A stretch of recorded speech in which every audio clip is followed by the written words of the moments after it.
ઘરે બહાર જેવી રગડા પેટીસ આપણી બનતી નથી હોતી, અંદર ક્રિસ્પી ટીકી પણ નથી બનતી અને રગડો એના જેવો ટેસ્ટમાં પણ નથી બનતો. આજે હું સિક્રેટ રેસિપી લઈને આવી છું લારી જેવી રગડા પેટીસ બનાવવાની.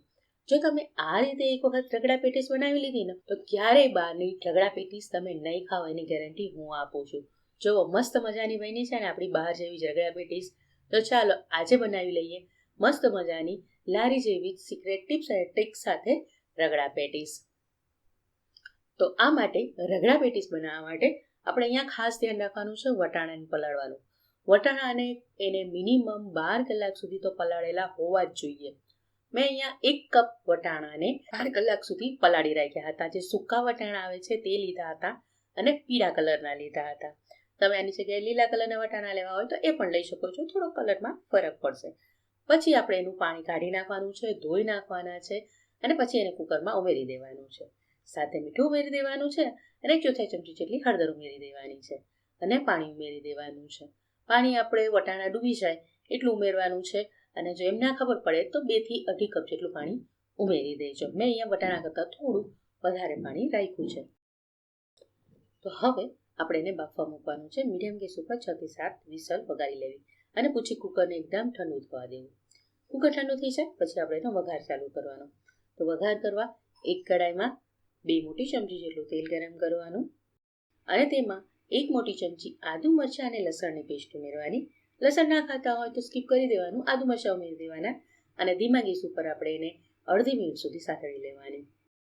હવે એમાં થોડીક હિંગ ઉમેરી દેવાની છે અને એને પણ મિક્સ કરી દેવાની છે.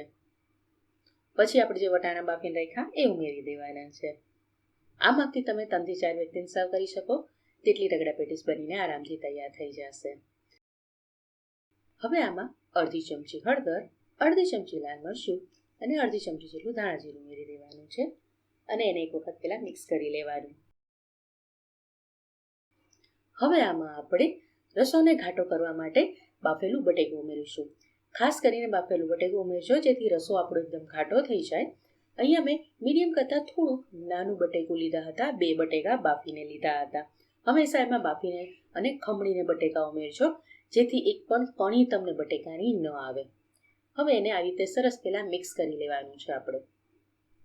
બટેકાને ખમણવાથી બટેકું એકદમ લીસું થઈ જશે અને એ સરસ મિક્સ થઈ જશે વટાણા સાથે અને ઉકળશે એમ એકદમ રસો થઈ જશે. પછી એમાં પાણી ઉમેરી દેવાનું છે. પાણી તમારે જોઈએ એટલું ઉમેરી દેવાનું છે. તમારે જેટલી ગ્રેવી કરવી હોય, ઘાટો રસો કરવો હોય એ પ્રમાણે ઉમેરી શકાય છે. તમે ઇવન પાઉં રગડો બનાવતા હોય તો આ રગડો એમાં પણ યુઝ કરી શકો છો. હવે એને સાઈડમાં એકદમ ધીમા ગેસે 10 થી 15 મિનિટ આપણે ઉકળવા દઈએ. હવે આપણે અહીંયા પેટીસ બનાવવાની તૈયારી કરી લઈએ. તો એના માટે 7 થી 8 મીડિયમ બટેકા લીધા છે અને એને બાફીને ઠંડા થઈ જાય પછી આપણે એનો ઉપયોગમાં લેવાના છે. હવે આમાં એક નાની ચમચી જેટલી લસણની પેસ્ટ ઉમેરવાની છે. જો લસણ ના ખાતા હોય તો સ્કીપ કરી દેવું અથવા એની જગ્યાએ આદુની પેસ્ટ ઉમેરી દેજો 1 નાની ચમચી અને 2 ચપટી જેટલી આપણે હળદર ઉમેરી દેવાની છે. સાથે 1/4 ચમચી ગરમ મસાલો, અડધી ચમચી ચાટ મસાલો અને મીઠું ઉમેરી દેવાનું છે અને આ બધી વસ્તુને આપણે મિક્સ કરી લેવાની છે. તમે મેશરથી પણ મેશ કરી શકો છો અને હાથેથી પણ મિક્સ કરી શકો છો. હવે આને બાઇન્ડિંગ આપવા માટે મોસ્ટ ઓફ પૌવાનો યુઝ થતો હોય છે, પણ આજે આપણે પૌવાની કરતાં બ્રેડ ક્રમ્સનો ઉપયોગ કરીશું. ક્યારેક પૌવા એક સરખા નથી મિક્સ થતા, ક્યારેક એ લમ્સ થઈ જાય છે તો પેટીસ તેલમાં ફાટી જાય છે. તો આજે આપણે એવું ના કરતા અહીંયા બ્રેડ ક્રમ્સ લઈ લઈએ છીએ અને જો તમારે આનાથી પણ હેલ્ધી આને બનાવવી હોય પેટીસને તો પછી આમાં તમારે બ્રેડ ક્રમ્સની જગ્યાએ રોટલી, વાસી રોટલી હોય એનો ભૂકો કરીને ઉમેરશો તો પણ એ સરસ થશે, પણ એમાં થોડોક રોટલીનો ટેસ્ટ આવશે. એટલે જો બહાર જેવું જ તમારે ટેસ્ટમાં બનાવવી હોય તો પછી એની જગ્યાએ બ્રેડ ક્રમ્સ ઉમેરતા જજો. મેં અહીંયા 4 મોટી ચમચી જેટલા બ્રેડ ક્રમ્સ લીધા છે. તમારે અહીંયા જો એટલા જ બ્રેડ ક્રમ્સ ઉમેરવાના, બસ લોટ બંધાઈ જાય ને એટલો બ્રેડ ક્રમ્સ ઉમેરવાનો જેમાંથી તમે આરામથી આવી રીતે તમે હાથમાં લઈને ટીકી બનાવી શકો. તમને એવું લાગે કે આ ટીકી સરસ બને છે, હાથમાં ચોટતી નથી, એટલા તમારે બ્રેડ ક્રમ્સ અંદર ઉમેરવાના હોય છે. તો તમે જોઈ શકો છો આ ટીકી સરસ બની ગઈ છે. તો પહેલાં આપણે હાથ હવે ક્લીન કરી લઈએ. એટલે મેં હવે હાથ ધોઈ લીધા છે સરખા અને હવે આમાં તેલ લગાવી લઈએ જેથી આપણે પેટીસ બનાવીએ તો એકદમ લીસી બને અને હાથમાં ચોટે પણ નહીં. તો આ રીતે બધી બાજુથી સરખી રીતે ગોળ કરતાં આપણે પહેલાં ટીકી બનાવી લેવાની છે. તો આ રીતે આપણે ટીકી પહેલાં બનાવીને તૈયાર કરી લઈએ અને પછી આપણે એને શેલો ફ્રાય કરવાના છે.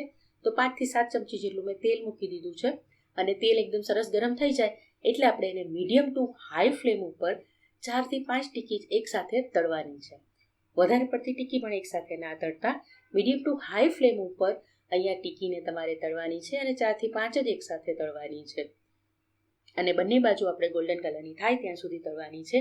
ખાસ ધ્યાન રાખજો, ગેસ ફૂલ રાખજો, કેમ કે જો ગેસ ધીમો હશે, તેલ ઠંડુ પડી જશે તો પેટીસ ફાટી જશે અથવા તેલ પી જશે. એટલે ખાસ એને મીડિયમ ટુ હાઈ ફ્લેમ રાખવાની અને તળાતા વાર નહીં લાગે. 2 થી 3 મિનિટમાં આરામથી બંને બાજુ એ ગોલ્ડન કલરની થઈ જશે.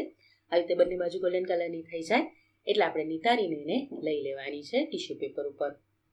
તો આ રીતે હું બધી જ ટીકી પેલા તૈયાર કરી લઉં છું. હવે આપણે રગડો પણ જોઈ લઈએ. તમે જોઈ શકો છો 10 થી 12 મિનિટ પછી મેં રગડો ચેક કરી લીધો છે. એટલો સરસ ઘાટો થઈ ગયો હશે. તમારે વધારે ઘાટો થઈ ગયો હોય તો અંદર ગરમ પાણી ઉમેરી દેજો, અથવા તો તમારો થોડો પાતળો હોય ને તમારે ઘાટો કરવો હોય તો થોડીક વાર એને પાછું ખુલ્લો એને ચડવા દેજો, ઢાંકા વગર ચડવા દેજો. હવે લાસ્ટમાં અડધી નાની ચમચી ગરમ મસાલો અને થોડીક કોથમીર ઉમેરી દઈએ અને મિક્સ કરી દઈએ અને આપણો મસ્ત મજાનો લારી જેવો એકદમ ટેસ્ટી રગડો બનીને તૈયાર થઈ ગયો છે. આમાં કોઈ બીજા મસાલાની જરૂર નથી. આવી રીતે સિમ્પલ રીતે તમે રગડો બનાવશો ને તો પણ એકદમ સરસ ટેસ્ટી બને છે. તો હવે આપણે પ્લેટિંગ કરી લઈએ, એટલે કે સર્વ કરી લઈએ. તો પહેલાં મેં પ્લેટમાં રગડો ઉમેરી દીધો છે અને ઉપરથી આવી રીતે ટીકી ઉમેરી દીધી છે. એકદમ મસ્ત મજાની ક્રિસ્પી ટીકી થાય છે. આ રીતે ટીકી બનાવીને પણ તમે બાળકોને લંચ બોક્સમાં આપી શકો છો. ઉપરથી ખજૂર આમલીની ચટણી, લીલી ચટણી અને લસણની ચટણી મેં ઉમેરી છે. આ ત્રણ ચટણીની રેસિપી નીચે ડિસ્ક્રિપ્શન બોક્સમાં આપી દઈશ, ત્યાંથી તમે એને જોઈ શકો છો. ઉપરથી થોડીક સેવ ઉમેરી દેવાની છે, કોથમીર ઉમેરી દેવાની છે અને દાડમના દાણા ઉમેરી દેવાના છે. જો તમે આ રીતે એક વખત બનાવી લેશો ને રગડા પેટીસ, તો તમે બહારથી ક્યારેય નહીં લાવો એની હું ગેરંટી આપું છું. એકદમ સિમ્પલ રીત છે બનાવવાની. બસ થોડીક ટિપ્સનું તમે ધ્યાન રાખજો તો તમારી રગડા પેટીસ બહાર જેવી જ બનશે એની ગેરંટી હું આપું છું. પછી કમેન્ટ કરજો કે રેસિપી કેવી લાગી. અને હા, ત્યાંથી જોવો છો વિડીયો તે તો મને કમેન્ટ કરીને પહેલાં જ કહી દેજો. પછી ટેસ્ટ કરજો કે કેવી રેસિપી લાગી અને પાછા ફરીથી મને કમેન્ટ કરજો કે રેસિપી કેવી લાગે છે. અને રેસિપીને લાઈક શેર કરી દેજો. આપણે મળીશું નેક્સ્ટ રેસિપી સાથે. ત્યાં સુધી આવજો, બાય બાય, થેન્ક યુ, જય શ્રી કૃષ્ણ.